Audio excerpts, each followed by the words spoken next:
So, hello everyone. My name is Shrija Ghosh. I'm a PMRF at IIT Kanpur, and I will be taking the live sessions, the problem solving sessions for the course Environmental Chemistry and Microbiology. The course instructors are Professor Anjali Pal and Professor Sudha Goyal, sorry, I'm sorry. They're from IIT Kharagpur. You might have seen the lecture videos. So I'm here to solve your doubts, clarify your doubts regarding the assignments that are given to you. So last week we discussed certain questions related to the first week's assignment. So today we will be discussing the questions related to the second week's assignment that is already given to you. So feel free to ask any questions regarding the uh, topics that are discussed. If you have any doubt in the questions that I am explaining, just write it in the chat box or unmute your mic and ask. Other than that, if you have any other doubt regarding the topic, second week's topic, you can ask me and I'll try my best to clarify your doubts. Okay. So I'll start with the class now.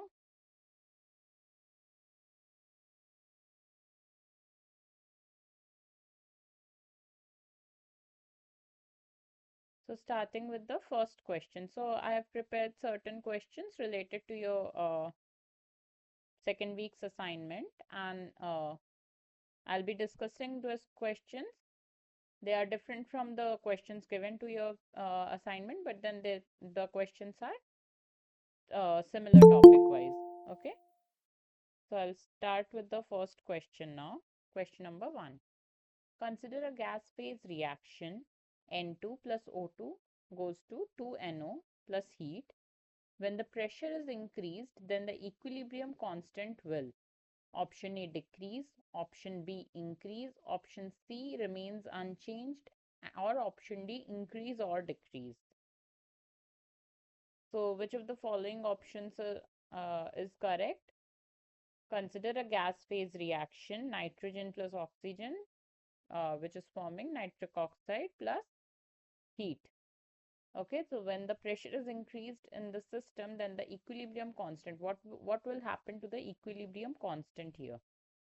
So if anyone knows the answer to this question, feel free to write the answer in the chat box.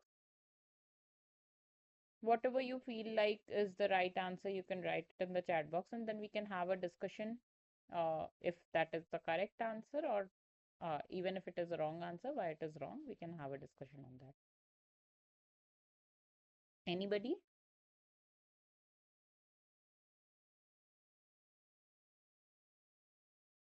Just take a guess. If you don't, even if you don't know the answer, just take a guess. Try to answer the question. It's okay even if it is the wrong answer. We can always have a discussion and we can always understand why it is right or wrong. Anybody wants to answer this question?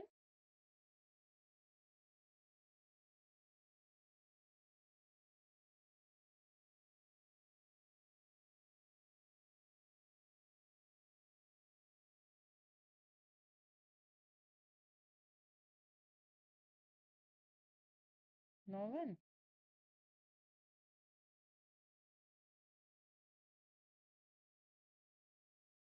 Am I audible to everyone? If someone can answer that. Hello. If one of you can respond in the chat box if am I audible or not.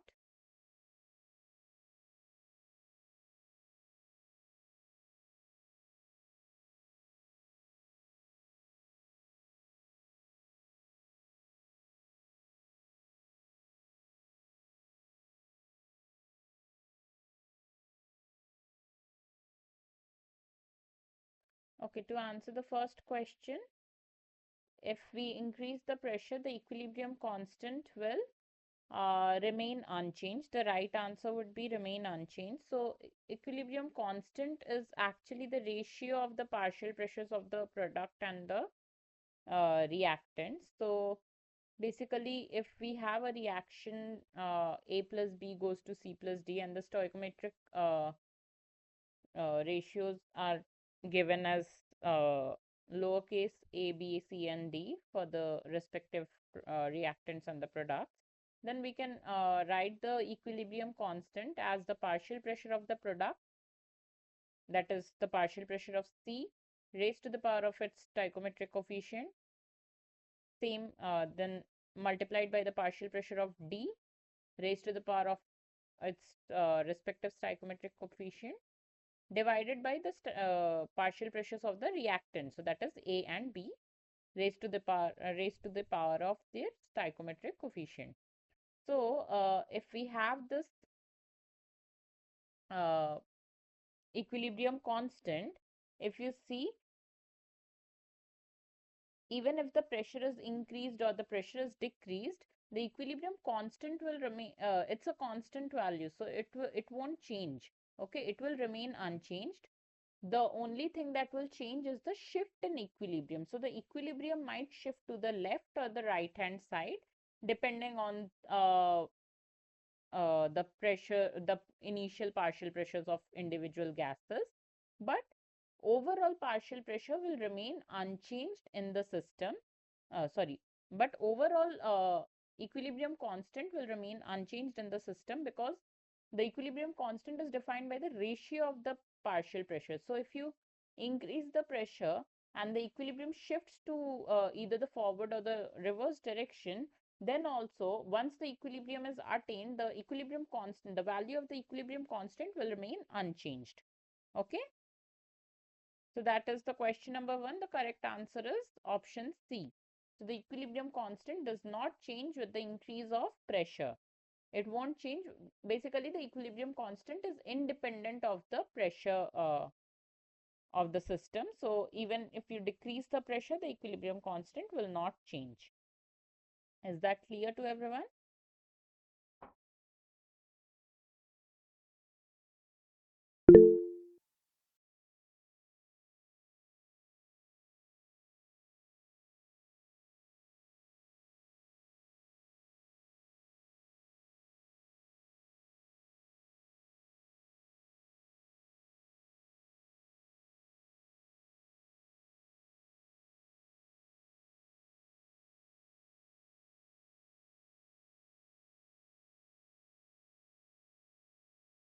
I hope that's clear to everyone.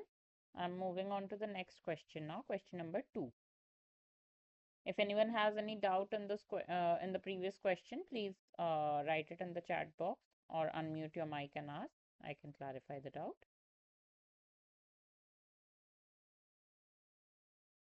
Moving to the next question, question number 2. What is the minimum concentration of SO4 2 minus ions, that is the sulfate ions, that is required to precipitate lead ions, Pb2 plus ions, as PbSO4 from 0.01 molar solution of PbNO3 whole twice, so lead nitrate. The Ksp for PbSO4 is 2.2 into 10 raised to the power of minus 8. So what is Ksp here? Ksp is the solubility product uh, of the salt. So every salt has a Ksp value. So Ksp is basically the solubility product.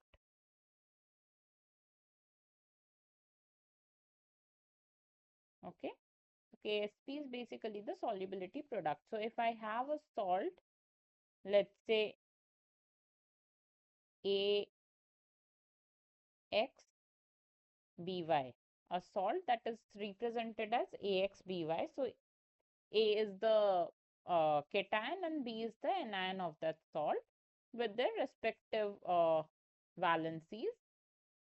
So if a salt is represented as AXBY, then Ksp for this salt can be written as the concentration of A cations raised to the power of the stoichiometric coefficient. Why? Because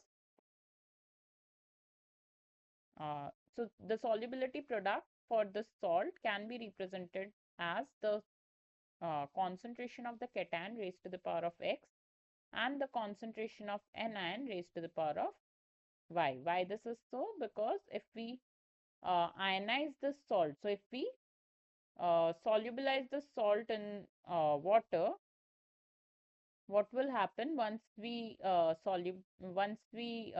make a solution of the salt, the ions will get the salt will get ionized into its specific into its respective cations and anions. So A plus X moles of A plus and Y moles of B minus will get released. So X moles of A plus means A plus raised to the power of X, and Y moles of B minus, that's why B minus, concentration of B minus raised to the power of Y. So that would be the solubility product of a salt. Okay, this is clear. This is clear what is solubility product of the salt. So now in this question we have the solubility product for PbSO4 given. The solubility product of PbSO4 is given as 2.2 into 10 raised to the power of minus 8. What is asked is the minimum concentration of SO4 2 minus ion, that is the sulfate ions, that is required to precipitate the lead ions as lead sulfate from a 0.01 molar solution of PbNO3 whole twice, that is lead nitrate solution. So we have a lead nitrate solution. We have a lead nitrate solution of 0.01 molar, and in this if we add sulfate ions, to these lead nitrate to this lead nitrate solution,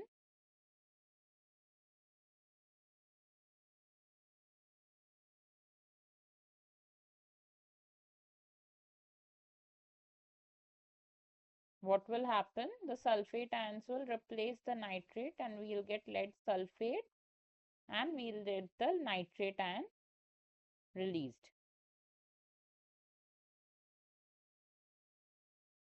And lead sulfate will precipitate out of the solution. Okay, this part is clear. So now we have to tell the minimum concentration of these sulfate ions. So if you see lead nitrate, so lead nitrate will ionize into lead ions and nitrate ions. So you have PbNO3 whole twice. So this will become Pb 2 plus plus 2NO3 minus. Okay, so that means whatever the concentration of lead nitrate is there, the same concentration will be of the lead ions. Okay, the concentration of lead nitrate will be equal to the concentration of lead ions. Now from this solubility product equation, you can see for lead sulfate, the solubility product is given. And what would be the solubility product for lead sulfate? It would be the product of the concentration of lead ions multiplied by the concentration of the sulfate ions. Now the concentration of lead ions is already known because we know the concentration of lead nitrate. So lead nitrate concentration is 0.01 molar. Now if you know the concentration of lead nitrate, you know the concentration of lead ions. And if you know the concentration of lead ions, you can calculate the concentration of sulfate ions required to precipitate the lead sulfate out of the solution. So minimum concentration of sulfate is has been asked. So any concentration above that particular concentration will be enough to precipitate the salt out of the solution, because KSP is basically the solubility product. It is calculated based on the maximum solubility of the salt in solution. So if the salt is soluble till 5 mg per ml, then that particular solubility will be used to calculate the solubility product for that salt. Okay, so let's see how to solve this. So we have lead sulfate here, which will ionize into lead ions and sulfate ions. So Pb2 plus plus SO4 2 minus. The solubility product can be written as the concentration of Pb2 plus multiplied by the concentration of sulfate ion. Okay, and this is given as 2.2 into 10 raised to the power of minus 8. Now we know the concentration of lead ions as 0.01 molar. So concentration of sulfate ion would be 2.2 into 10 raised to the power of minus 8 divided by 0.01 molar. That is, if you solve this, you will get the answer as 2.2 into 10 raised to the power of minus 6. So the concentration of sulfate should be higher than 2.2 into 10 raised to the power of minus 6 in order to precipitate Pb2 plus from 0.01 molar solution of PbSO4. Okay. So this should be the minimum concentration. So any concentration higher than this can precipitate PbSO4 because now you are exceeding its solubility in the solution. You are exceeding its solubility concentration in the solution. So now the salt will not remain soluble and it will precipitate out of the solution. Okay, this is clear.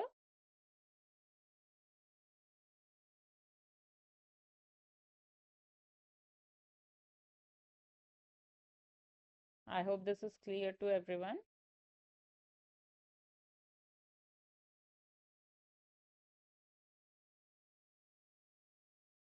If you have any doubt in this question, please ask in the chat box.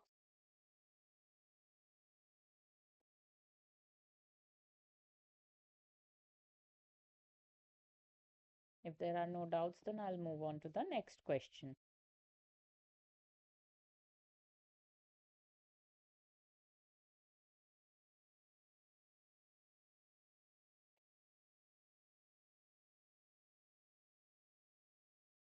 Okay, moving on to the next question now.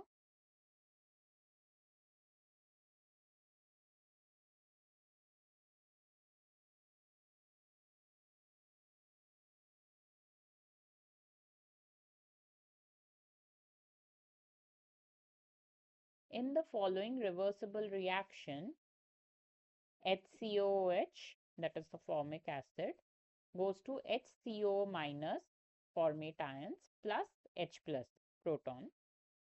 At equilibrium, the addition of proton would cause option A, decrease of HCOH concentration.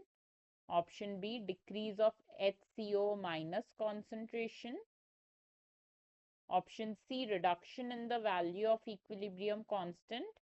Option D, increase of the value of equilibrium constant. In the following reversible reaction, formic acid goes to formate ions and the proton. At equilibrium, addition of more proton would cause option A, decrease of the formic acid concentration. Option B, decrease of the formate ion concentration. Option C, reduction of the value of equilibrium constant. Option D, increase of the value of equilibrium constant.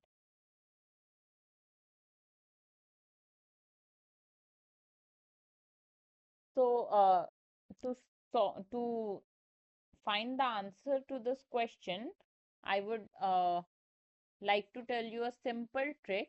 So, if I have two reactants and two products, so A plus B goes to C plus D, and this is a equilibrium reaction, let's say. Once the equilibrium is attained, the meaning of the statement that equilibrium has been attained in this reaction, that means rate of formation of C plus D or rate of consumption of A plus B is equal. Okay, and that is why when we write the equilibrium constant, we write it as the product of the concentration of products divided by the product of the concentration of the reactants. Okay. So now once the equilibrium is attained, that means the amount of A plus B that is getting converted into C plus D is same as the amount of C plus D that is getting broken down into A plus B. Okay, that is the meaning of equilibrium. Now, after the equilibrium has been attained, if I add any of these components, like let's say if I am adding A then what will happen? Now A will be in excess, so equilibrium will automatically shift to this direction. Okay, because now there is more A, because right now A, B, C and D all are in equilibrium. So whatever A plus B is there, that is getting converted into C plus D, and whatever C plus D is there, that is getting broken down into A plus B. Now if I add, at this stage, if I add A, what will happen is we will have excess of A.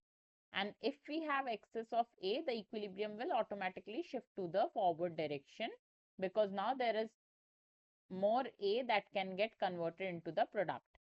Okay. Similarly, if we add B, then also the equilibrium will get shifted towards the product, because now the reactants are in excess. If we add C, the reaction will shift towards so the equilibrium will shift towards the left hand side, towards the reactant side. Okay, same goes for D.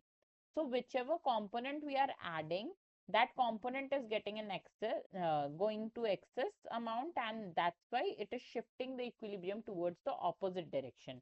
Now in this question, the addition of H plus, so if we are adding this component, that means the equilibrium will shift towards the formic acid side. Okay, why? Because now the product side is in excess, so it will automatically shift the equilibrium towards the opposite side, opposite direction. Okay, so that means at equilibrium, the addition of proton would cause decrease of HCOH. That is wrong, because if the equilibrium goes to the left hand side, that means the concentration of HCOH will increase.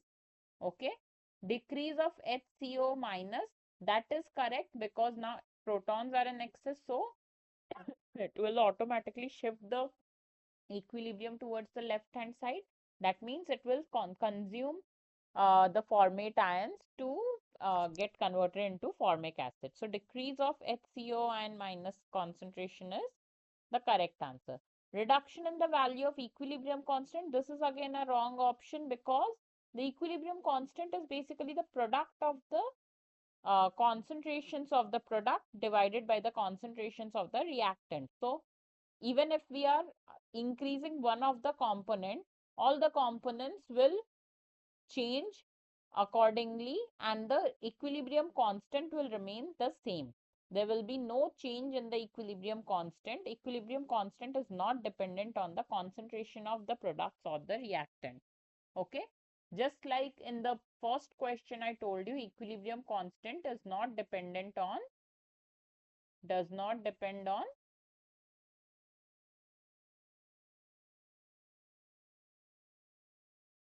what did I tell you?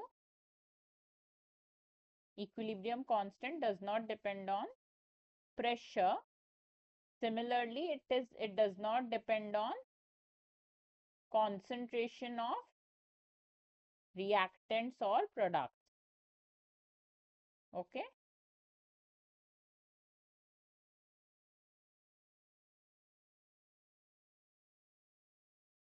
Okay. So this is also wrong answer. And then increase. Okay, ma'am. Then the last option, that is increase of the value of equilibrium constant. Again, I told you equilibrium constant does not get changed. It remains constant. So the correct answer is option B, decrease in the formate ion. So at equilibrium, the increase of H plus would shift the equilibrium in the left. So formate ion concentration will decrease. I hope this is clear to everyone.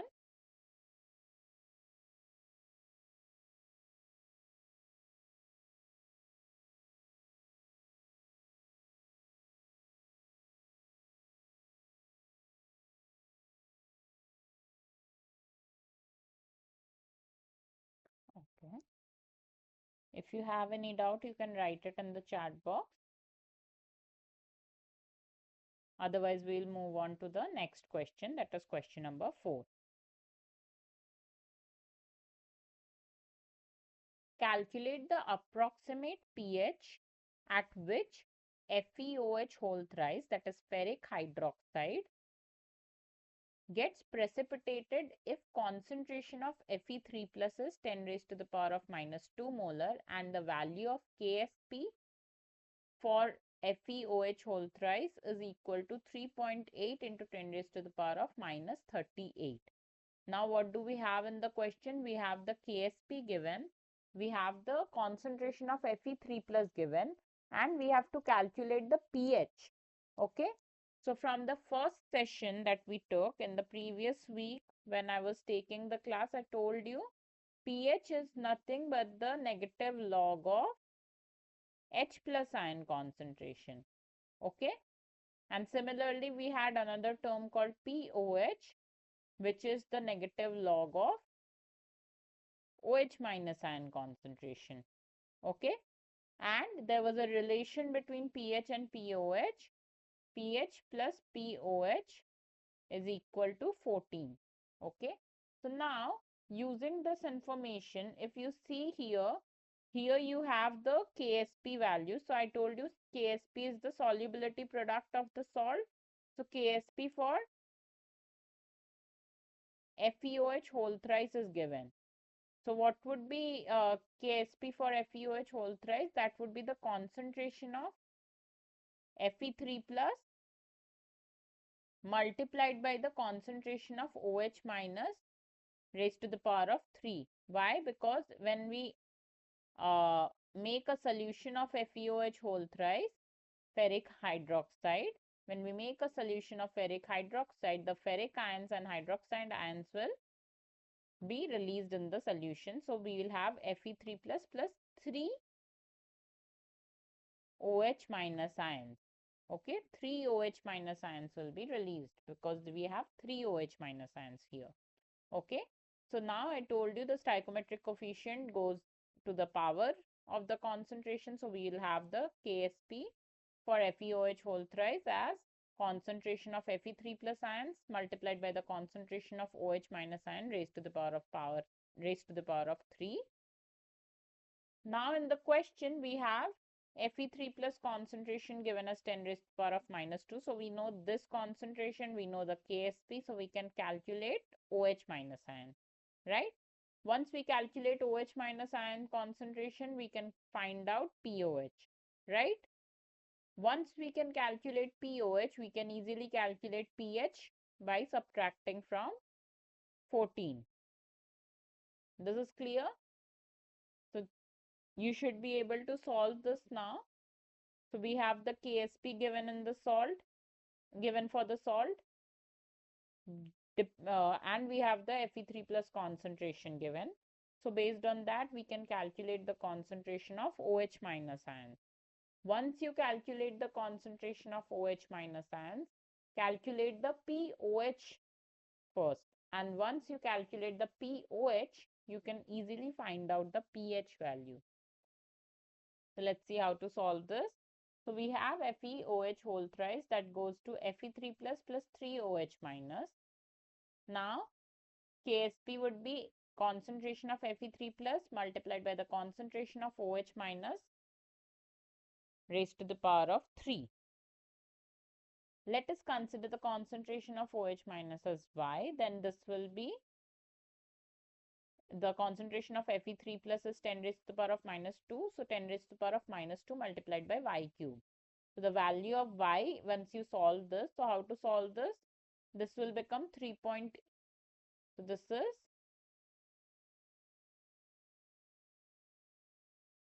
Y cube will be equal to 3.8 into 10 raised to the power of minus 38 divided by 10 raised to the power of minus 2, which will be equal to 3.8 into 10 raised to the power of minus 36, right?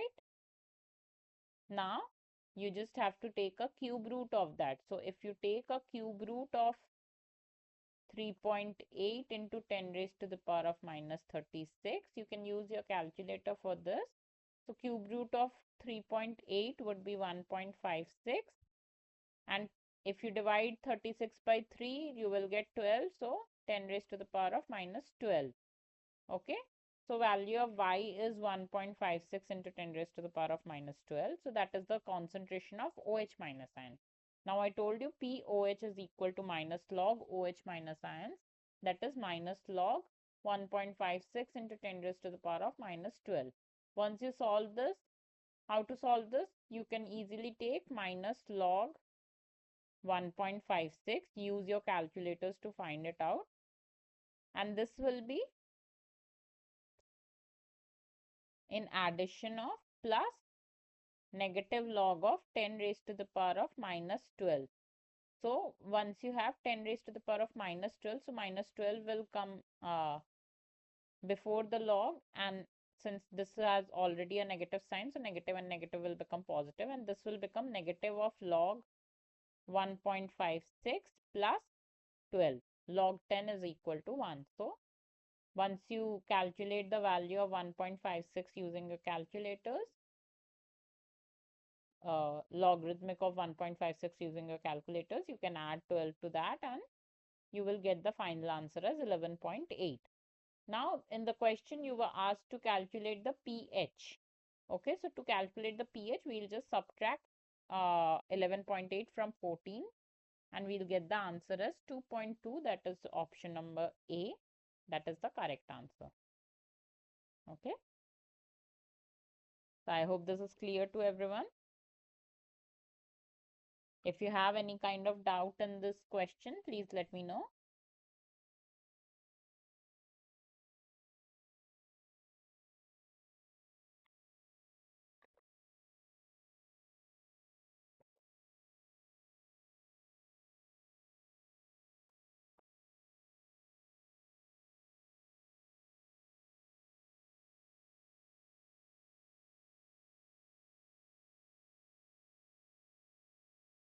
Do you have any doubt in this question? If there are no doubts, then we can move on to the next question.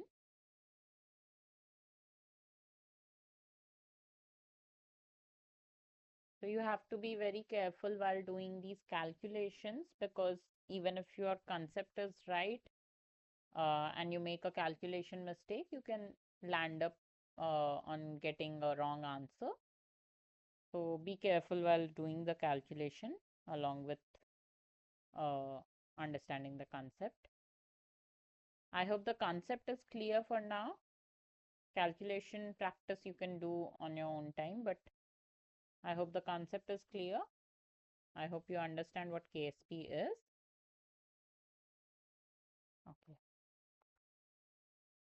Now moving on to the next question. Question number 5. H2 plus CO2 at initial pressures of 5 atmosphere and 10 atmosphere respectively at 1000 degrees Celsius to attain equilibrium. H2 plus CO2 goes to H2O plus CO. Calculate the approximate partial pressure of H2O. Calculate the approximate partial pressure of H2O at equilibrium if Kp is given as 2 at 1000 degrees Celsius.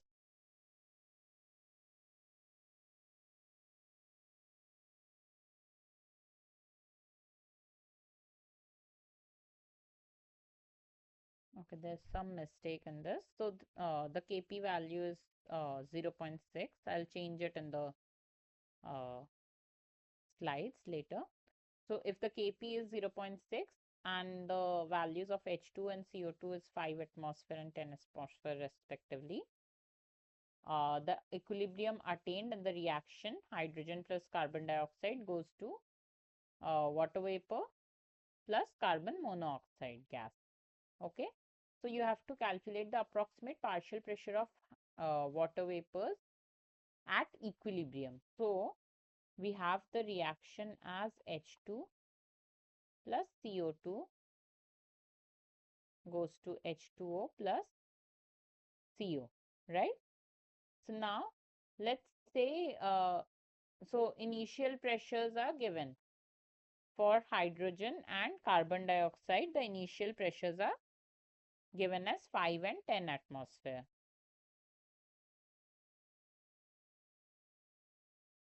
And let's say initially there won't be any product. Okay, we will start with the reactants, and the reactants partial pressures are given as 5 atmosphere and 10 atmosphere respectively. Now, once the equilibrium is attained, there will be some amount of hydrogen and carbon dioxide that will get converted into the water vapors and carbon monoxide, right? So, let's say that amount is X.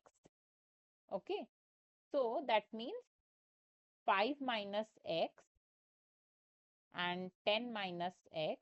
So, this is at equilibrium. So, this is initial. And then at equilibrium, we will have the concentrations of the reactants reduced by X, and we'll have X amounts of water vapor and carbon monoxide formed. Okay. So now, how do you define the Kp? Kp, I told you in the first question, it is nothing but the partial pressures of the products divided by the partial pressures of the reactant. So now, partial pressure of the product, that is at equilibrium. So partial pressure of the products at equilibrium, that both of them are X. So X multiplied by X, or we can write it as X square, divided by the partial pressures of the reactant. So that is 5 minus X multiplied by 10 minus X. And Kp is already given as 0.6. So now this will become a quadratic equation. You can just solve the quadratic equation, solve for X, and you will get the value of X, that is the partial pressure of water vapor. That is the question that you want to, that is the solution that we are looking for. So let's see how to do that. So let X atmosphere be the equilibrium partial pressure for water vapor. So equilibrium partial pressures of the carbon monoxide will also be X, because everything is in 1 mole. If there was like if in case it was 2 moles of carbon monoxide were forming from 1 mole of CO2 or something like that, then the partial pressure will also get doubled in depending on the stoichiometric coefficient. So we started initially with 5 and 10 atmosphere of hydrogen and carbon dioxide respectively.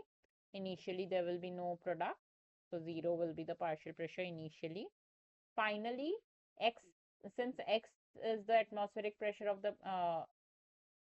atmospheric partial pressure, sorry, since X is the partial pressure of the water vapor once the equilibrium is attained, so the concentration of hydrogen will be 5 minus X and the concentration of CO2 will be 10 minus X. And then the equilibrium partial pressures of hydrogen and CO2, which is 5 minus X and 10 minus X. This can be written as the equilibrium constant, that is X into X divided by 5 minus X multiplied by 10 minus X. This is equal to 0.6. So once you solve this, so you can solve this, 5 into 10 is 50, and then this will be minus 10x and this will be minus 5x. So total will be minus 15x plus x square is equal, and I have just taken this to the other side of the equal sign, and this will be equal to x square. Once you open the bracket and solve for it, you will get a quadratic equation, and for a quadratic equation we know how to solve for x. So x is equal to minus b plus minus under root of b square minus 4ac divided by 2a. So that is what I have used here. So you have b is 9, so minus 9 minus b plus minus 9 square minus 4 into a is 0.4 and c is minus 30. Okay, once you open the once you solve this and take the under root, you will get 11.35. So minus 9 plus minus 11.35 divided by 0.8. Now once you solve this, you will get two values of x. one of the values of x is negative and the partial pressure cannot be negative. So we'll ignore that value and we'll take the other value that is positive, and the value is coming to be 2.95, and this 2.95 is the partial pressure of the water vapor at equilibrium. So the correct answer is option C. Okay. I hope this is clear to everyone.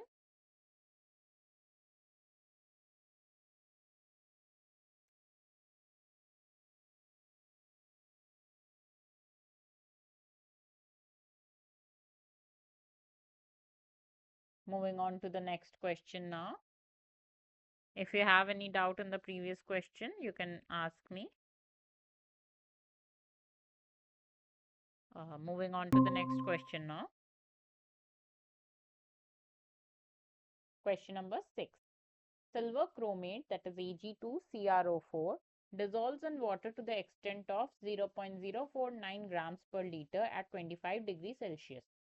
Estimate its approximate solubility product, that is KSP.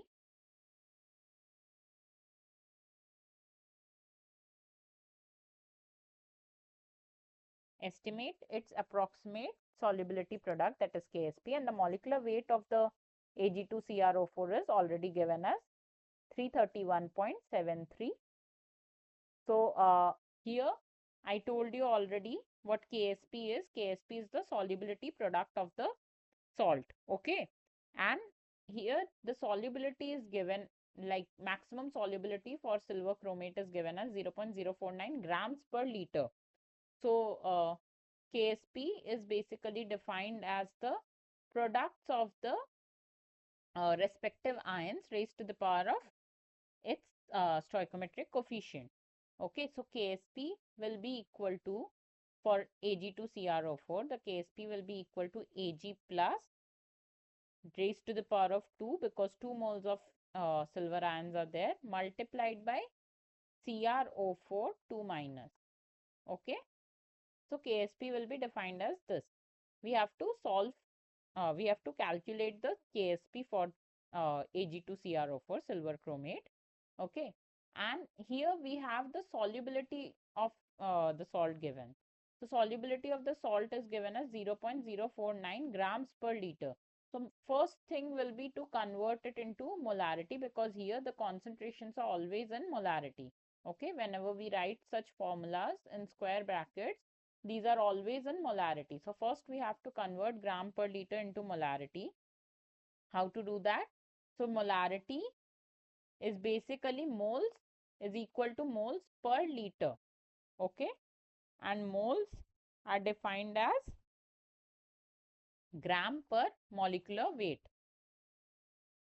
Okay, so here we have grams given per liter. So if we divide the these many grams with the molecular weight, we will get the moles per liter, that is the molarity.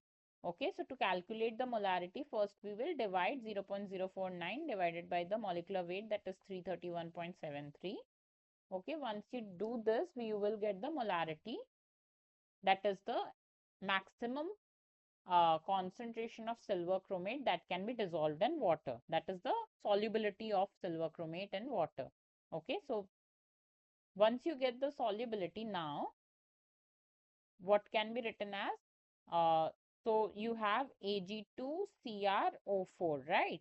And once it is in solution, it will ionize into Ag plus. So 2 Ag plus and 1 mole of CrO4 2 minus. Okay, so 1 mole of Ag2CrO4 is giving 2 moles of Ag plus and 1 mole of CrO4 2 minus. So let's say the solubility is S for this. Then the soluble concentration of Ag plus ions will be 2S, and the soluble concentration of CrO4 2 minus ions will be S. So now if I replace these values, so here there will be 2S and this will be S, right? And the value of S we have already calculated here, right? So now you can easily calculate the KSP. Do you understand this? So I'll now show the solution to this question. So here we have Ag2CrO4, that is silver chromate. From silver chromate, once it is in solution, there will be 2 moles of silver ions and 1 mole of chromate ion. So if S is the concentration of silver chromate, that is the solubility of silver chromate, maximum soluble concentration of silver chromate. So concentration of silver ions will be 2S and concentration of chromate ions will be S. Now the solubility product for silver chromate can be written as the concentration of silver ions raised to the power of 2, because 2 moles of Ag plus are forming, multiplied by the concentration of the chromate ions. So we can write 2S whole square into S. That will be 4S cube.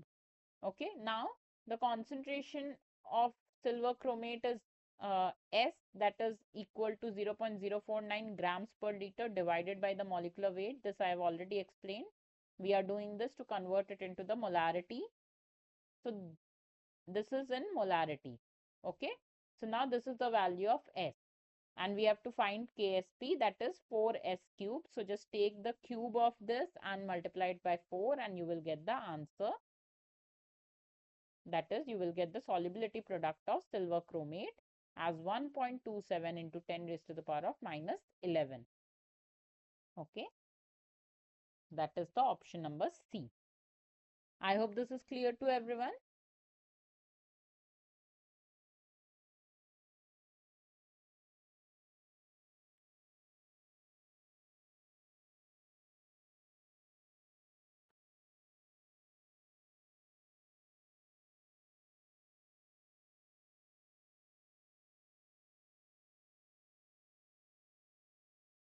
Let me know if you have any doubt in this.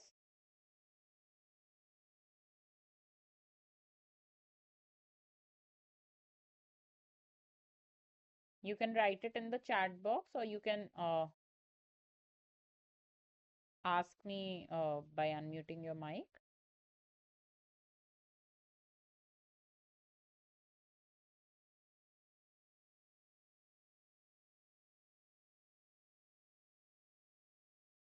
The solution is clear, right?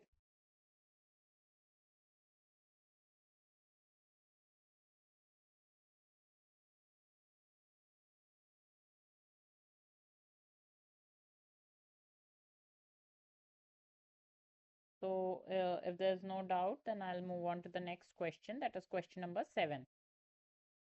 A reaction is in equilibrium at constant temperature. When the concentration of a reactant is increased, then equilibrium constant of a reaction at equilibrium will: option A increase, option B remain the same, option C decrease, and option D initially increase and then decrease.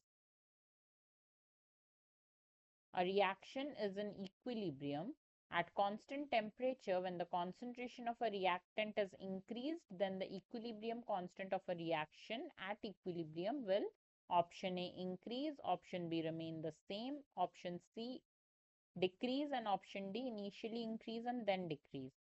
What do you think will be the right answer to this?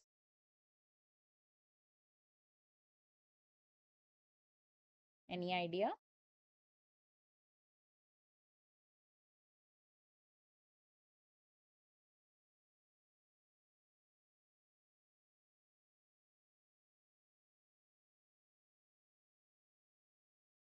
If you know the answer, you can write it in the chat box. I have already explained this in the previous question. So equilibrium constant is basically the ratio of the product concentration and the reactant concentrations. Okay.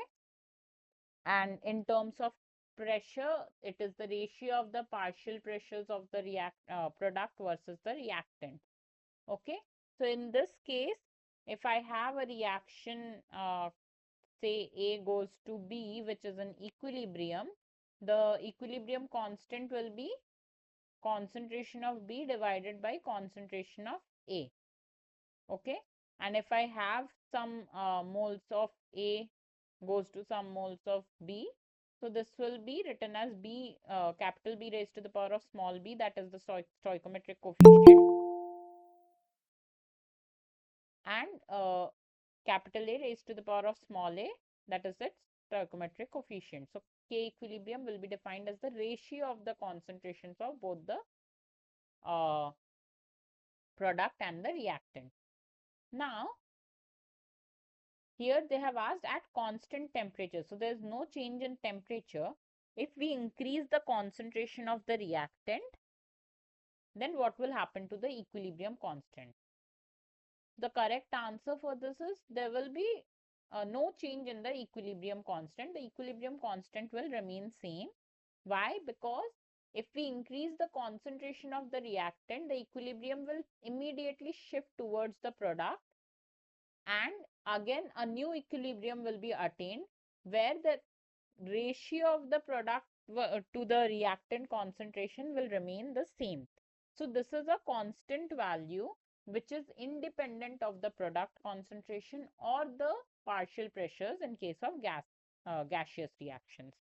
Okay, so equilibrium constant is a constant value which is basically the ratio of the concentrations of the reactants and products. So if we increase the concentration of reactants, the equilibrium will shift towards the product, towards the direction of the product formation, but a new equilibrium will be attained and the equilibrium constant value will remain the same. If we increase the concentration of the product, the equilibrium will shift towards the reactants direction and a new equilibrium will again be achieved, and the equilibrium constant will remain the same irrespective of the concentrations of the reactants or the product. Okay, so if you have X reactants goes to Y products, X moles of reactants goes to Y moles of products, K equilibrium can be written as product raised to the power of Y divided by reactants raised to the power of X.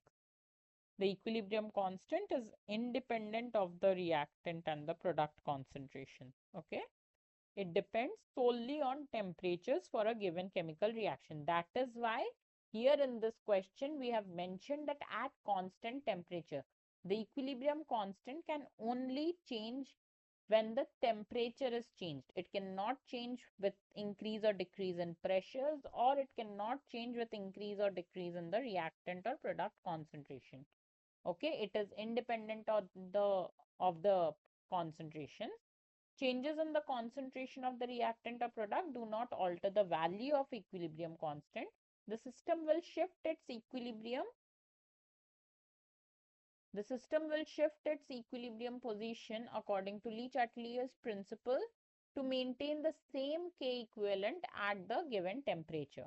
Okay, at any point, at any given temperature, the equilibrium constant will remain same, independent of the reactant or product concentration. This is clear to everyone? If you have any doubt in any of the questions, please feel free to write it in the chat box or unmute your mic and ask.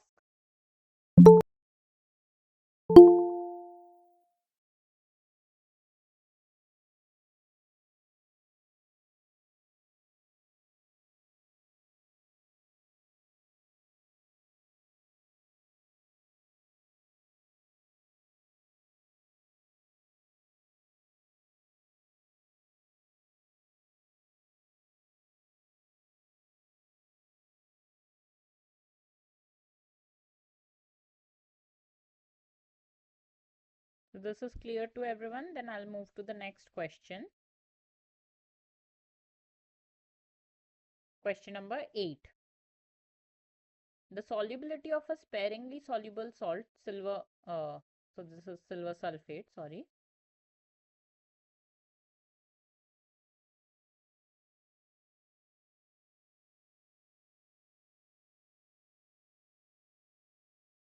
Solubility of a sparingly soluble salt, silver sulfate, is 7.5 into 10 raised to the power of -5 molar. Calculate the approximate solubility product for the salt. So we have already discussed this type of question. So we have already discussed this type of question. So how will we write the solubility product of silver sulfate? So silver sulfate, that is Ag2SO4, this will ionize into Ag plus ions, 2 moles of Ag plus ions and 1 mole of sulfate ion, right? So the solubility product will be written as Ag plus whole twice plus SO4 2, sorry, not plus, multiplied by SO4 2 minus concentration. So concentration of silver ions raised to the power of 2 multiplied by concentration of sulfate ions. Okay. So this will be the solubility product. Now the solubility is given for Ag2SO4. So now Ag2SO4 going to 2Ag plus plus SO4 2 minus. Solubility is given. So soluble concentration is given for this, and 1 mole of Ag2SO4 is forming 2 moles of Ag plus. So whatever solubility concentration is given, so this concentration, if this concentration is S, then S moles will form 2S moles of Ag plus ions and S moles of SO4 2 minus ion, right? So total the Ksp will be 2S whole square multiplied by S, right? So this will be 4S cube. And 4S cube, the value of 4S cube, we have to calculate. So we know the S is 7.5 into 10 raised to the power of minus 5. Take a cube of that and then multiply it with 4 to get the final answer. Okay. So this is the final answer, 1.687 into 10 raised to the power of minus 12. That is option A. Okay. So you have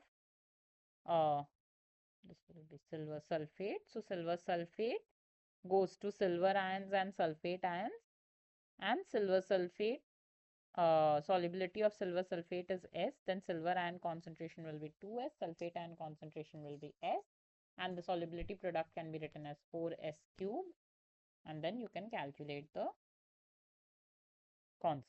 solubility product for the silver sulfate salt. Is this clear to everyone?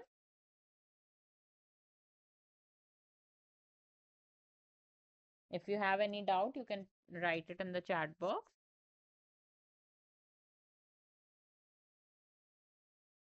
If there are no doubts, then I'll move on to the next question, question number 9.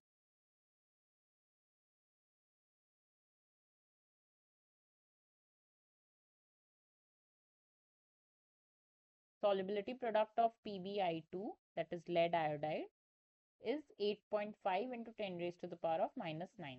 Its solubility is approximately what? So now in the previous question we had the solubility given and we were asked to calculate the solubility product. In this question we have the solubility product given and we have to calculate the solubility of the salt.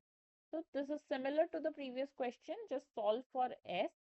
So you have lead iodide PbI2. So once it is in the solution, it will form lead ions and iodide ions, 2 moles of iodide ions. So if the solubility of PbI2 is S, then S moles of lead ion will form and 2S moles of iodide ions will form, right? So you will have the solubility product for PbI2. The solubility product will be written as Pb2 plus concentration multiplied by I minus concentration whole square. Why whole square? Because we have 2 moles of iodide ions, right? So what is the concentration of Pb2 plus S? What is the concentration of I minus 2S? So 2S whole square. So this will again be equal to 4S cube. Now here in the question we have value of Ksp given. So the solubility product is given as 8.5 into 10 raised to the power of minus 9. So 8.5 into 10 raised to the power of minus 9 is equal to 4S cube. So S cube will be equal to 8.5 into 10 raised to the power of minus 9 divided by 4. and S will be equal to cube root of the whole thing. Okay, cube root of this, right? So you can solve this. So here the detailed solution is given. So you have lead iodide that is getting ionized into the lead ions and 2 moles of iodide ions. If the solubility of the lead iodide is S, then the concentration of lead ions will be S and the concentration of iodide ions will be 2S, and the solubility product will be 4S cube. So the S will be equal to solubility product divided by 4 whole raised to the power of 1 by 3, or you can take the cube root. It's the same thing. So once you solve this thing, you will get the answer as 1.28 into 10 raised to the power of minus 3. I hope everyone knows how to solve such problems. You can use a calculator. There will be a digital calculator available to you during your exams. So you can use the calculator to solve for the cube root. And the final answer is option B, 1.28 into 10 raised to the power of minus 3 molar. So solubility product is given. We had to calculate for solubility. Okay. I hope this is clear. If you have any doubt, please ask me. If you don't have any doubt, then we can move on to the next question. That is question number 10.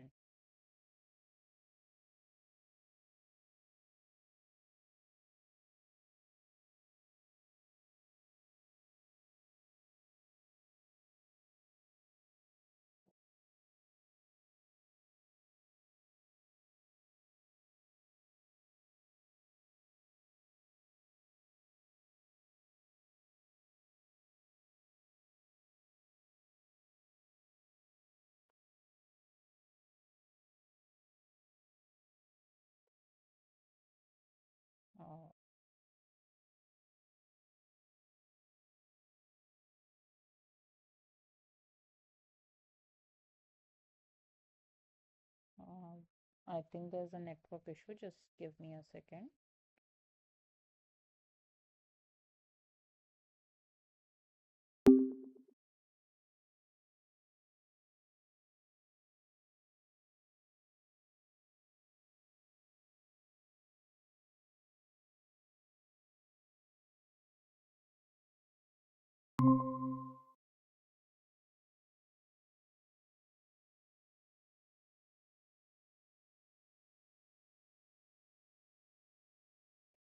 Just give me a second. I'm resharing my screen.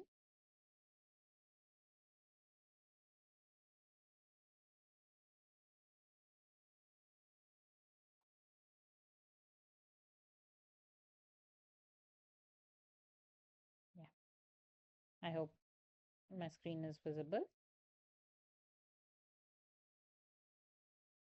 So moving on to the next question, question number 10.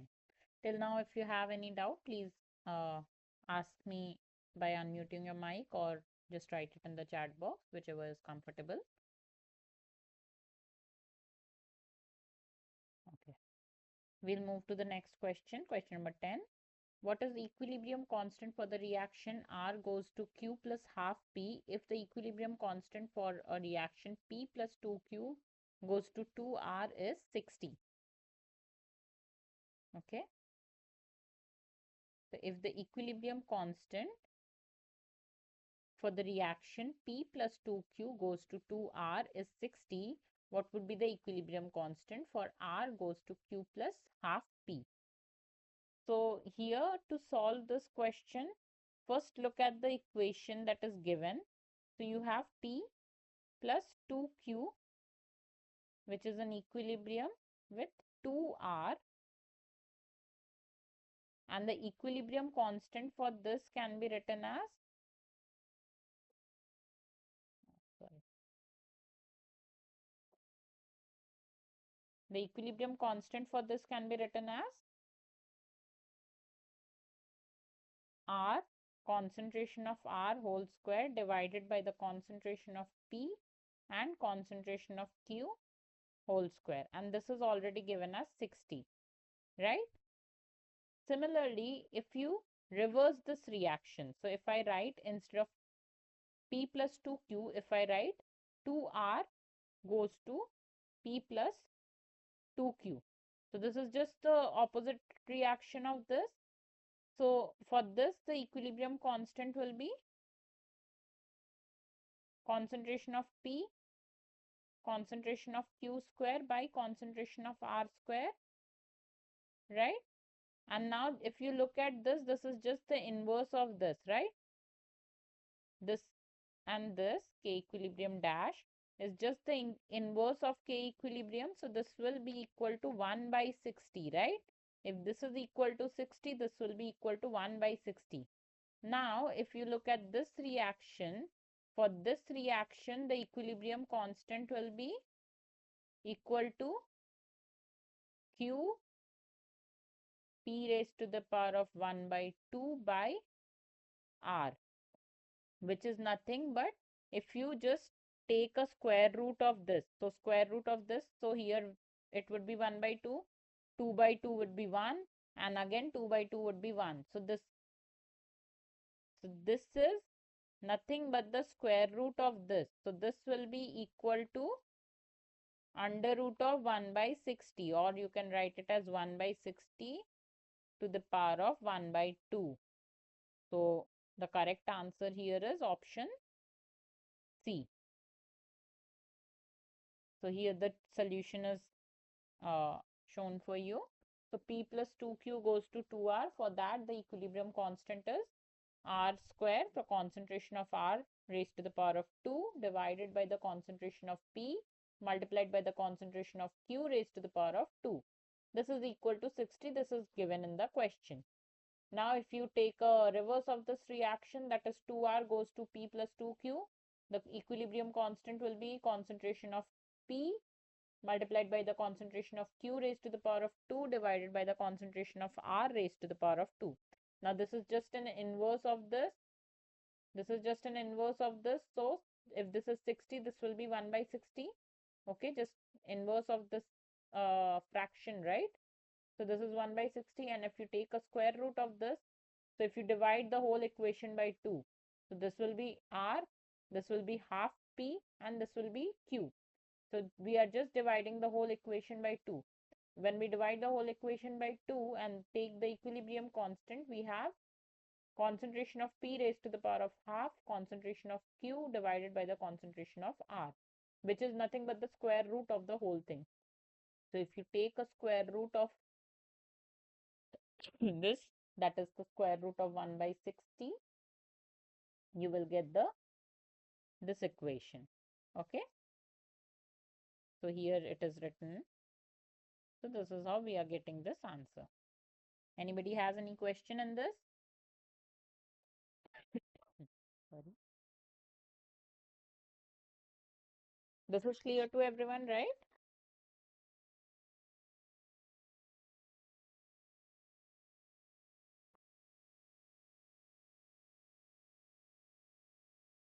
Let me know if you have any doubt.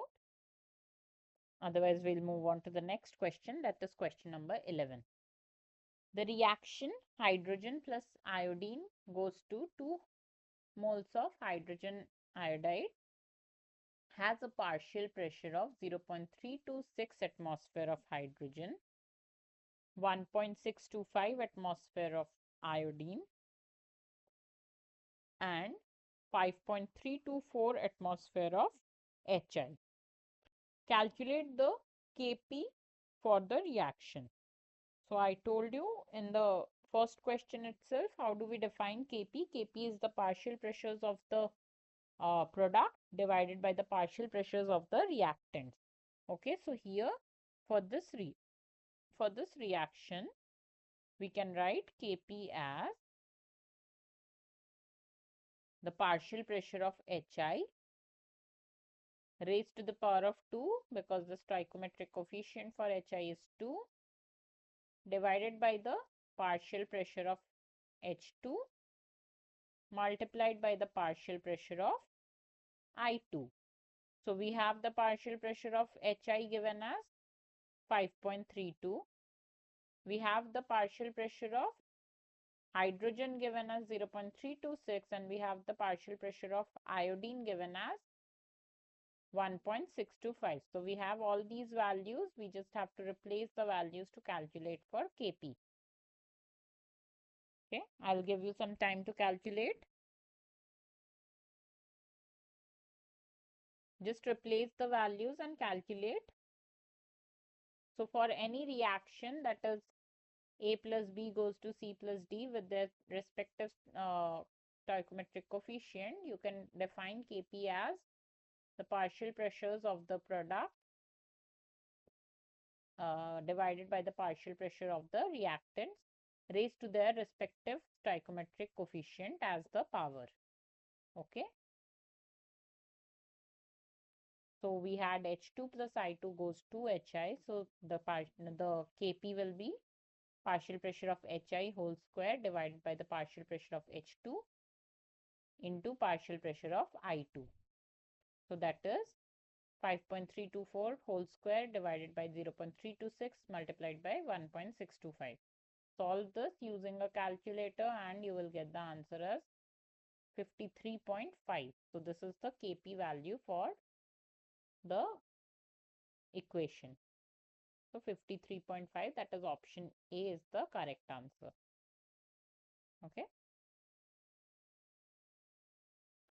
This is clear to everyone?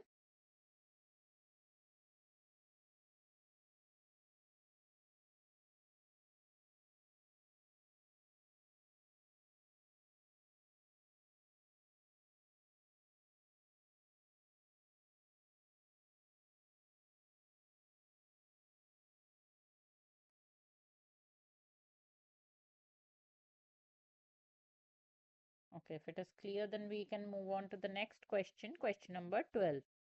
Solubility of MX, a sparingly soluble salt having molecular weight of 170 in in water at 25 degrees Celsius is 0.00179 grams per liter. Calculate the solubility product. Again, to calculate the solubility product, I told you for any salt, the solubility product is the product of the concentrations of its individual ions. So for Mx, the ions will be M plus and X minus. So concentration of M plus multiplied by the concentration of X minus would be the solubility product. Now for this, you have to first calculate the concentration of Mx, that is the solubility that is given. So maximum solubility of Mx is given as 0.00179 grams per liter. So I told you whenever you have to convert it into molarity, you have to divide it with the molecular weight. So to convert it into molarity, this will be 0.00179 divided by 170 molar. Now, for a salt Mx that is ionizing into M plus and X minus ions, if the solubility of Mx is S, then same number of moles will be formed for M plus and X minus, right? So Ksp will be equal to concentration of M plus multiplied by the concentration of X minus. This is the Ksp, right? So here I have shown the Ksp. So Ksp will be equal to S square. S into S, right? To S square. Now, what is S? S is 0.00179 divided by 170. So, just take a square of this and you will get the solubility product. This is clear? So, you have the solubility 0.00179 grams per liter divided by molecular weight to get the molarity. So 1.053 into 10 raised to the power minus 5 molar is the solubility. Now Ksp is defined as the concentration of M multiplied by the concentration of X minus ions. So both the ions are in same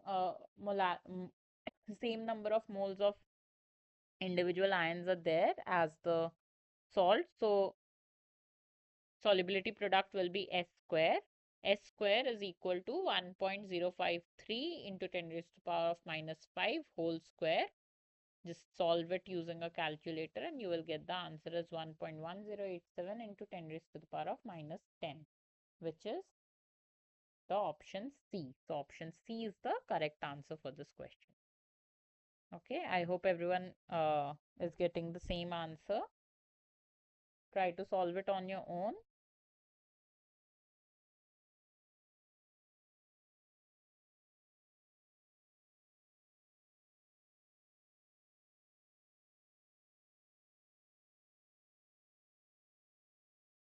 Anybody has any doubt in this question?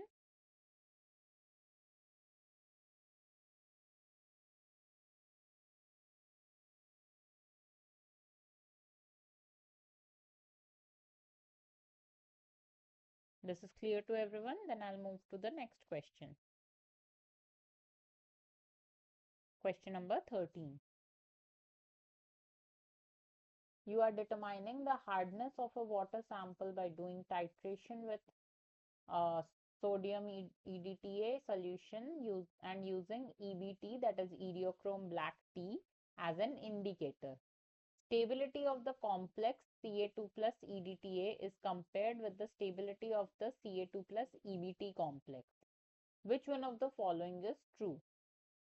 You're determining the hardness of the water sample by doing titration using sodium EDTA and EBT as an indicator. Stability of the calcium EDTA is compared with the stability of the calcium ions EBT complex. Which of the following is true? Option A, stability of the calcium ion EDTA complex is lower than that of the Ca2 plus EBT complex. Option B, stability of the Ca2 plus EDTA complex is higher than that of the Ca2 plus EBT complex. Option C, stability of the Ca2 plus EDTA complex is very similar to that of the stability of the Ca2 plus EBT complex. Option D, stability of the Ca2 plus EDTA complex is first higher and then it is lower than the Ca2 plus EBT complex. So which of the following is true? Which of the following is true in this case? So option B is the correct answer here. Stability of the calcium EDTA complex is higher than that of the calcium EBT complex. So that is why we use EDTA. So EDTA is a metal chelator. It can chelate the metal ions. So whenever you are doing titration, so hardness of water is generally determined by the amount of calcium ions present, calcium or magnesium ions present in the water. Okay. Now calcium ions can bind to EBT and calcium ions can also bind to EDTA.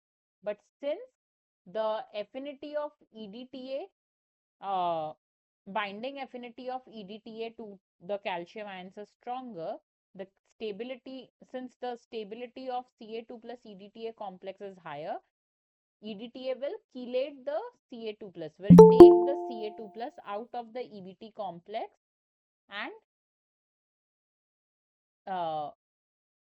form a Ca2 plus EDTA complex instead, which will be more stable and there will be a color change due to this.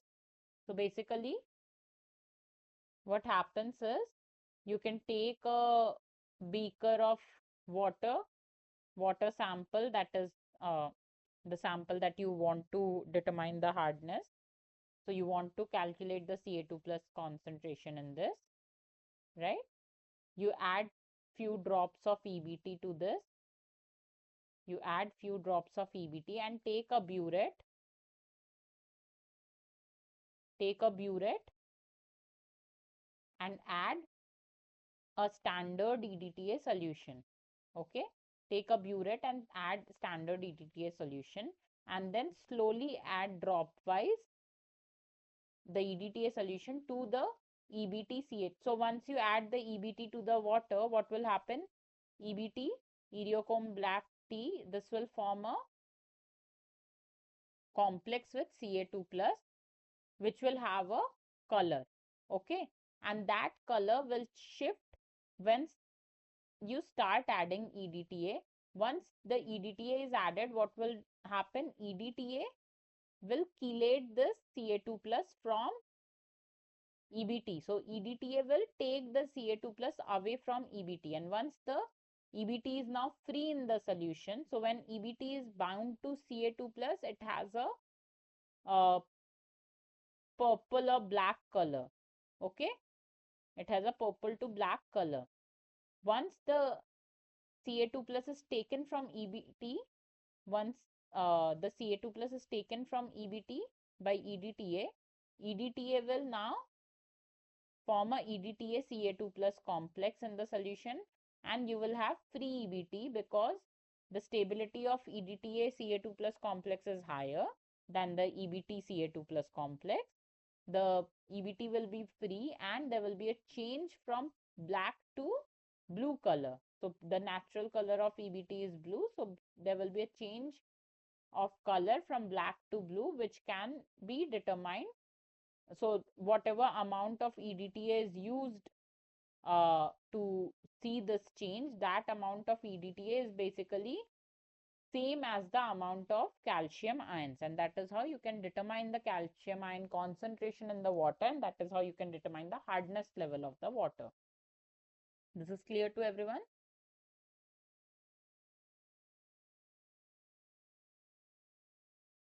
I hope this is clear to everyone. If you have any doubt, please ask.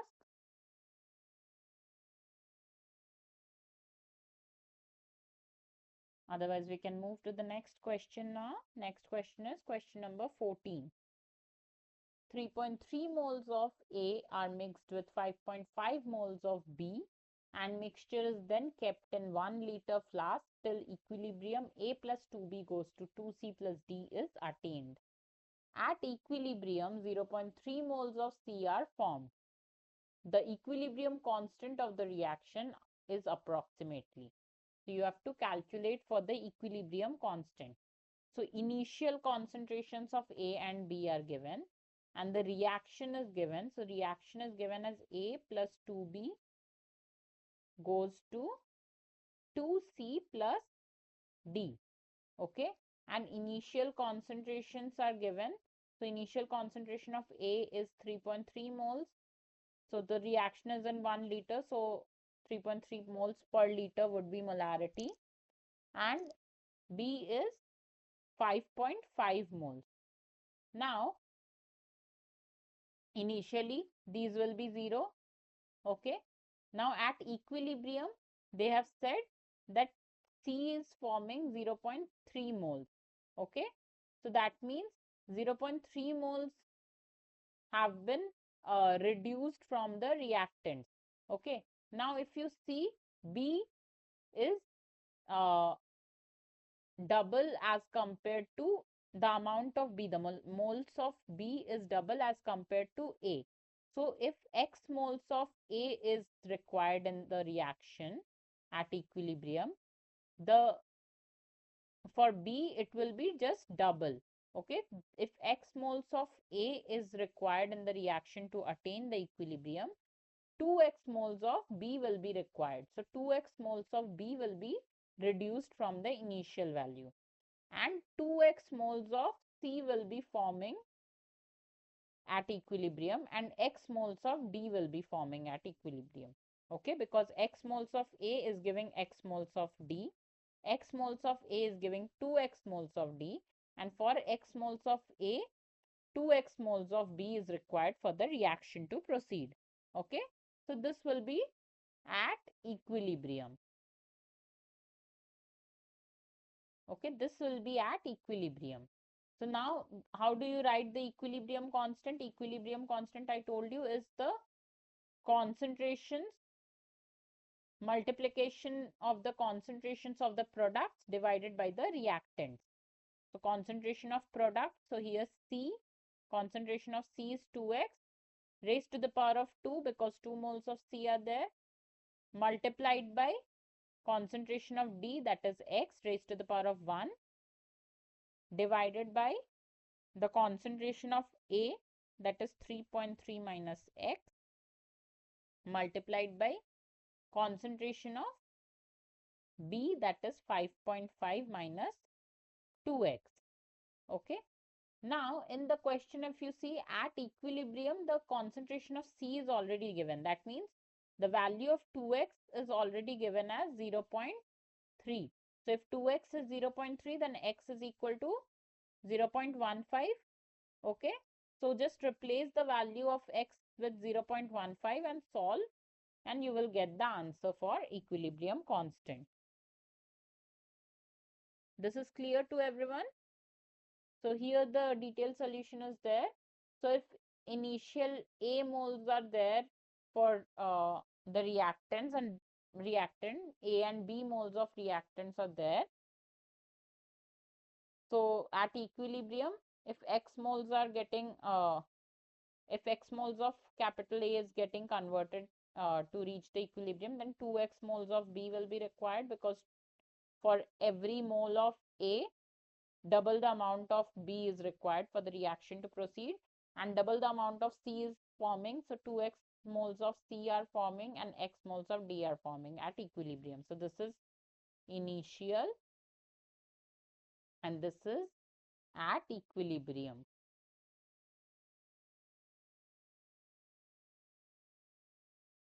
Okay. So 2x is equal to 0.3.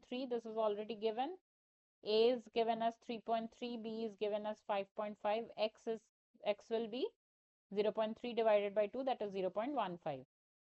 The K equilibrium will be the concentration of C raised to the power of 2 multiplied by the concentration of D divided by the concentration of A multiplied by the concentration of B raised to the power of 2. So just replace it with the x, replace the values of x and solve, and you will get the final answer as 1.585 into 10 raised to the power of minus 4, which is option B. Option B is the correct answer here. This is clear to everyone?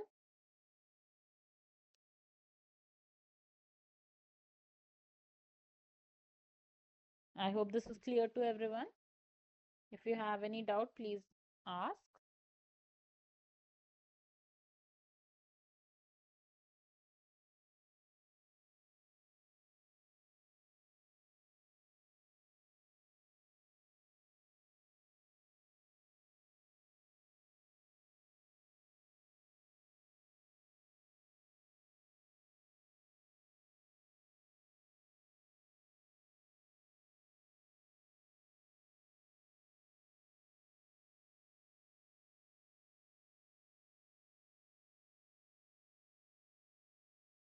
So if there's no doubt, then I'll move to the next question. Question number 15. Calculate the solubility of silver carbonate, that is Ag2CO3. Solubility product KSP for silver carbonate is already given as 5.23 into 10 raised to the power of minus 11. So this is similar to all the questions that we have solved previously. So I told you KSP is the solubility product. So for silver carbonate, as you can see, it is Ag2CO3. So when it will get ionized in the solution, it will get ionized into Ag plus and CO3 2 minus ions, right? So you have Ag2CO3. This will ionize into Ag plus 2 moles of Ag plus CO3 2 minus. So the solubility, if solubility of Ag2CO3 is S, then 2 moles of for every mole of Ag2CO3, 2 moles of silver ions are there. So if the solubility is S, then silver ion concentration will be 2S and carbonate ion concentration will be S. And the solubility product KSP can be defined as the concentration of the silver ion raised to the power of 2 multiplied by the concentration of the carbonate ions, right? So the concentration of silver ion at 2S raised to the power of 2 multiplied by the concentration of the carbonate ion, that is 4S cube And the value of KSP is already given as 5.23 into 10 raised to the power of minus 11. So just divide it by 4. So KSP by 4 whole raised to the power of 1 by 3 would be S. So solve this and you will get the answer. Just divide this by 4 and take a cube root of this. Take a cube root of this. Okay. So that would be the solubility of the silver carbonate salt. I hope this is clear to everyone.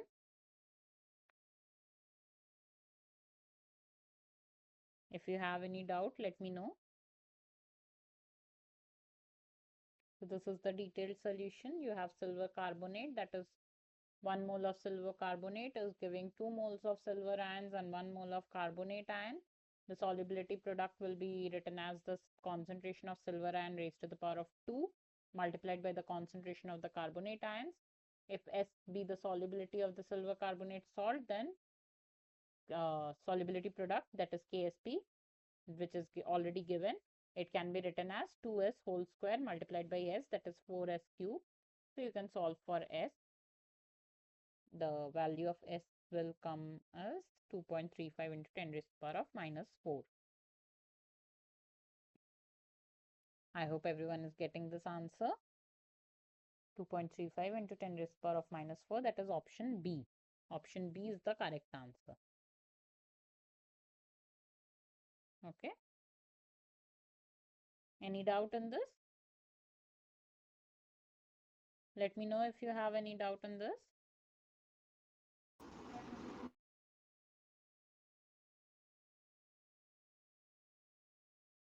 I hope this is clear.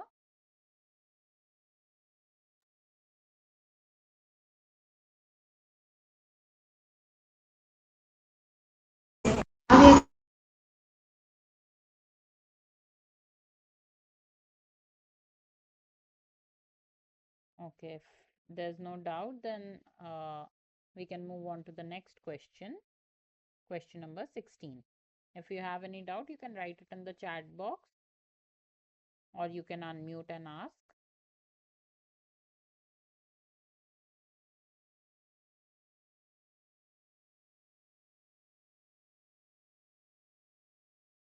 So question number 16. 2 moles of hydrogen, 5 moles of iodine and 7 moles of hydrogen iodide are injected into 1 liter box. What would be approximate concentration of I2 at equilibrium at 490 degrees Celsius? Given K is 53.6. So K is the equilibrium constant. Okay. So you have hydrogen, iodine and hydrogen iodide. So first of all, here the reaction is not given. So write the reaction first. So H2 plus I2 will be forming 2 moles of HI. If you balance this, then we will get 2 moles of HI, right? Now, initially 2 moles of hydrogen is there, 5 moles of iodine is there, and 7 moles of hydrogen iodide is there. Okay. What would be the approximate concentration of I2 at equilibrium? So at equilibrium, let's say X moles of hydrogen is used, and for X mole of hydrogen, X moles of iodine will also be used. So X moles of hydrogen is used, so 2 minus X would be the final concentration at equilibrium. 5 minus X would be the final concentration of iodine at equilibrium, and 7 plus 2X. Why 2X? Because for every mole of hydrogen or iodine, 2 moles of hydrogen iodide are forming. Okay, so 2X moles will form. So 7 plus 2X, because this is forming and this is the reactant which is getting consumed. So the reaction will proceed in this direction first. So initially we have injected these many moles of hydrogen, iodine and hydrogen iodide. And finally at equilibrium we will get this. And K equilibrium can be defined as the concentration of Hi whole square divided by the concentration of H2 multiplied by the concentration of I2, right? So now we have the concentration of Hi at equilibrium 7 plus 2x. This is whole square divided by 2 minus x multiplied by 5 minus x, right? And this is equal to 53.6. So from this you can calculate the value of x, and then approximate concentration of I2 is asked. So whatever value of x you are getting, just subtract it from 5 to get the concentration of I2 at equilibrium. Okay, because the concentration of I2 at equilibrium is 5 minus x.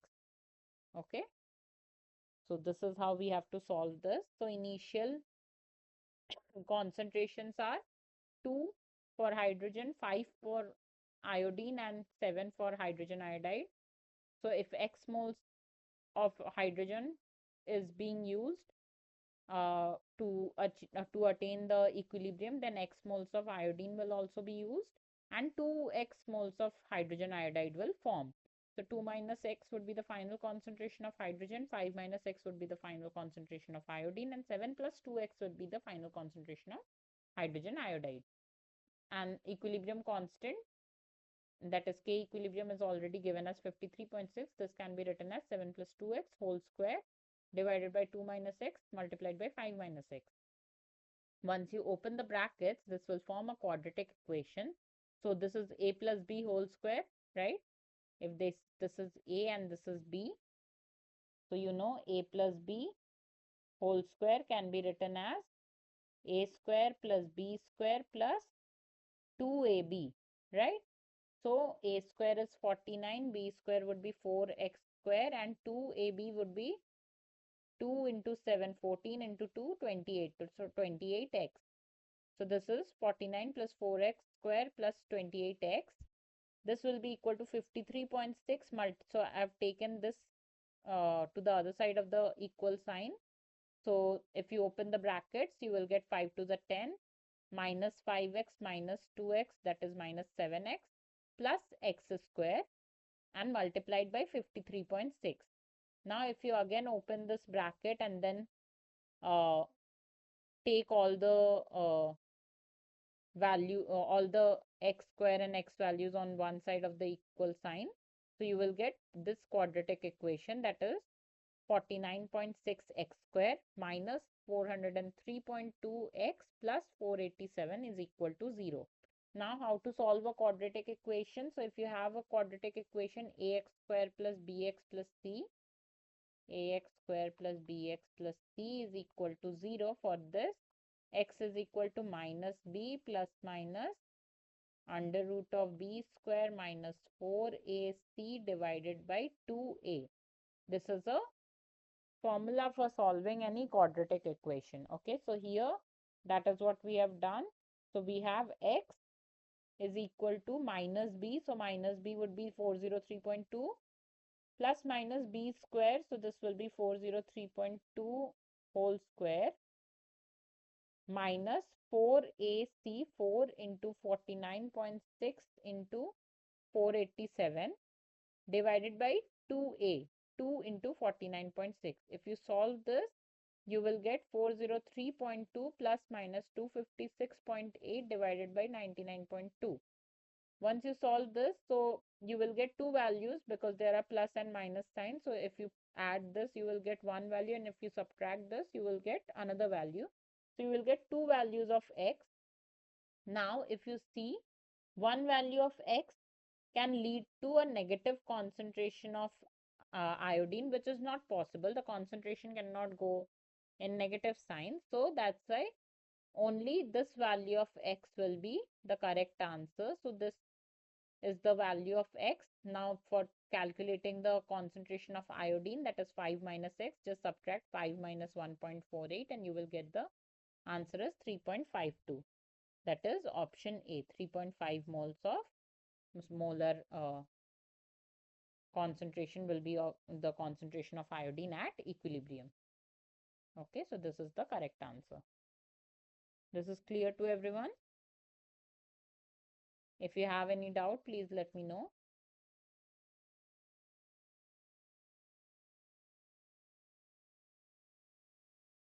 If there is no doubt, then we can move to the next question.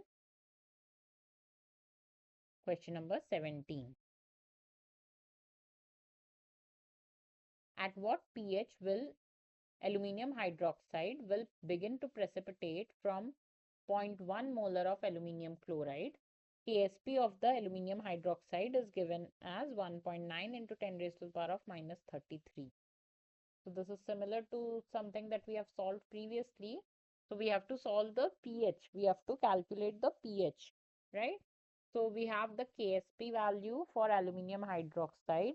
So from that, you can calculate the concentration of OH minus ion.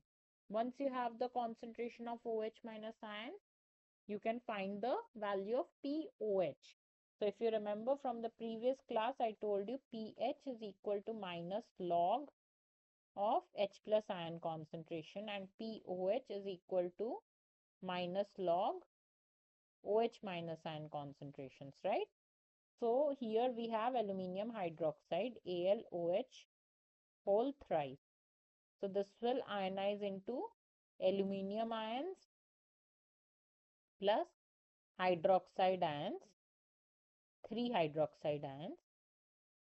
So if I have to write the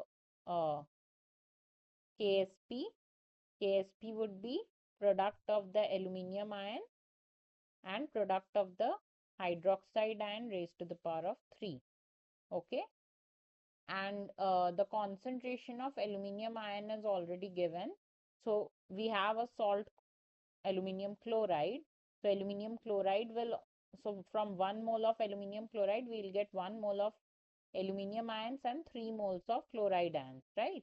So whatever the concentration of aluminium chloride is given, that would be the concentration of aluminium ion. So the concentration of aluminium and ion is known, the Ksp is known. You can easily calculate the concentration of hydroxide ion. Once you have the concentration of hydroxide ion, you can calculate the pOH. Once you have the pOH, you can calculate the pH by subtracting from 14.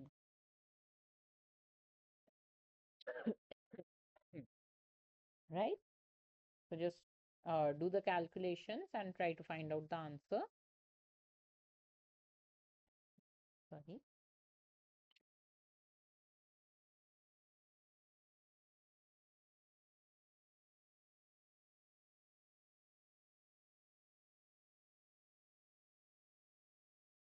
Do the calculation quickly and then find out the answer. So you have the Ksp value given, you have the aluminium ion concentration, you just have to calculate for the OH minus ion concentration. So here it is given. So let's assume the OH minus ion concentration is S, then this will be S cubed. So concentrate, so just divide this 1.9 into 10 raised to the power of minus 33 divided by 0.1 and take a cube root of the whole thing. So once you solve that, you will get the answer as 2.66 into 10 raised to the power of minus 11. That is the OH minus ion concentration. From that, you can calculate the pOH as minus log of 2.66 into 10 raised to the power of minus 11. Once you calculate this, you will get the pOH value and just subtract it from 14 to get the pH value. So the final pH value comes to 3.42. So option A is the correct answer. Okay. So I hope this is clear to everyone. Anybody has any doubt in this? If you have any form of doubt in any of the question, please ask.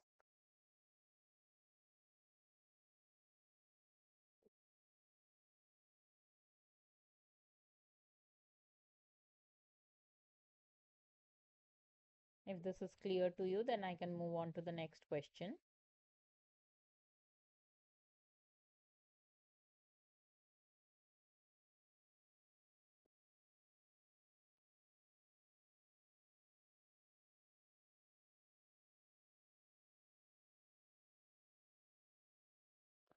So the next question is question number 18.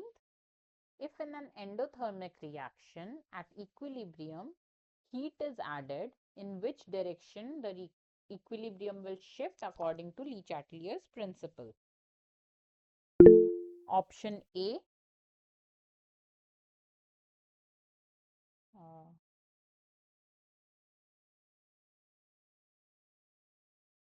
Uh, Rohit is asking, he's joining the. So, no problem. You will find the recordings of these sessions that we are taking. So, along with me, there's one more TA. So, both of us are taking these problem solving sessions. The other TA's session is on Monday and my session is on Tuesday. So, every Tuesday, I'll be taking a session to help you solve the questions that are given in your assignment. So I'm not solving the exact same questions. I'm solving the questions that are similar to those questions, and all these sessions are being recorded. I'll post the recording on YouTube and share the link with you. So in the NPTEL portal where you are seeing the lecture videos, there only you will find a tab called problem solving sessions, where you will have the link to the Excel sheet, where you will find the link to the slides and the video links for the whole live session that we are right now taking. Okay, so don't worry about it. If even if you have missed a class, you can easily get the recording, and you already have the lecture video recordings with you, so you just follow the lectures and follow these sessions. It will be helpful to you. Okay, moving back to the question. If in an endothermic reaction at equilibrium, heat is added, in which direction the equilibrium will shift according to Le Chatelier's principle? Option A, to the left, option B, to the right, option C, can't be determined, and option D, no shift in equilibrium. So what do you think the answer will be? So it's an endothermic reaction, that is, heat is consumed in the reaction. Okay. So in which direction will the equilibrium shift if heat is added to the reaction?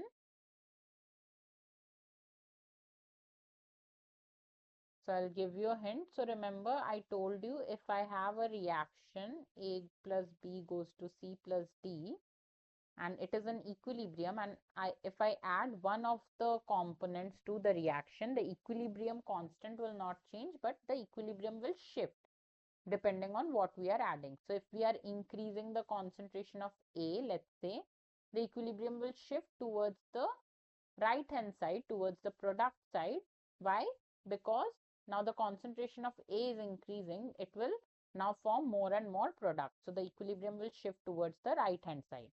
If we increase the concentration of D or concentration of C, the equilibrium will shift towards the left hand side, towards the reactant side, because now the products are in excess. So product will automatically get decomposed into the reactants to achieve a new equilibrium. Okay. So similarly, now in this question, it is saying that it is an endothermic reaction. So endothermic reaction means heat is consumed in the reaction. So kind of we can say heat is one of the reactant components. So we can say that heat is one of the reactant component in this reaction.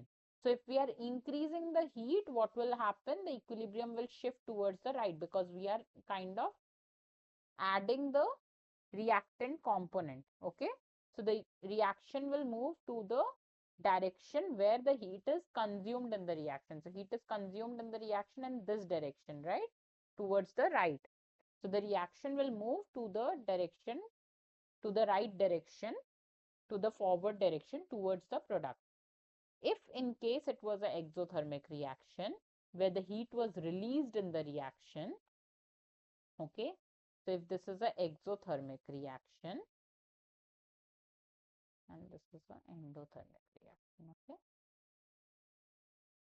So if it was an exothermic reaction and heat was added, what would have happened? The reaction would have shifted towards the left hand side, towards the reactant side, because the heat is in this case released from the reaction. So if we are adding more heat, the reaction will go in the backward direction. This is clear to everyone? So a change in temperature can affect the equilibrium constant. For exothermic reaction, increasing the temperature decreases the equilibrium constant. And for endothermic reaction, increasing the temperature increases the equilibrium constant. Okay. So I told you the equilibrium constant is independent